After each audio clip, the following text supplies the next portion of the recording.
Venkateswararao doctor చదివి practice చేయలేదని, మంత్రిగా ఉండి డాక్టర్ గా ప్రాక్టీస్ చేశారని చెప్పారు సీఎం చంద్రబాబు. తమ కుటుంబంలో జోవియల్ గా, రిలాక్స్ గా ఉండే వ్యక్తి వెంకటేశ్వరరావు అని ఆయన అన్నారు. డాక్టర్గా చేసిన తర్వాత ఆయన చేయాల్సింది ప్రాక్టీస్ చేయాలా,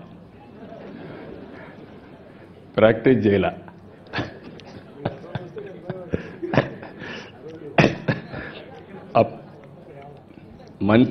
మంత్రిగా ఉండి డాక్టర్గా ప్రాక్టీస్ చేశాడు, అది వేరే విషయం.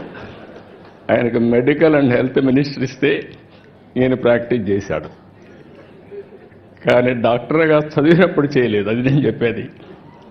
కానీ డాక్టర్గా చేసి సినిమాలు తీశాడు. అంటే ఒక జీవితంలో ఏ విధంగా ఉంటాయనేది ఒక ఎగ్జాంపుల్. వెంకటేశ్వరరావు గారిని చూసినప్పుడు మనిషి ఇంతమంది భరత్ చెప్పాడు. ఒక మాటలో చెప్పాలంటే మా ఫ్యామిలీలో మోస్ట్ రిలాక్స్డ్గా, జోవియల్గా ఉండే వ్యక్తి వెంకటేశ్వరరావు గారు. చాలా ఈజీగా ఎన్ని కష్టాలున్నా ఏమున్నా మనిషి కనపడిపోయి హ్యాపీగా ఇది చేసేవారు.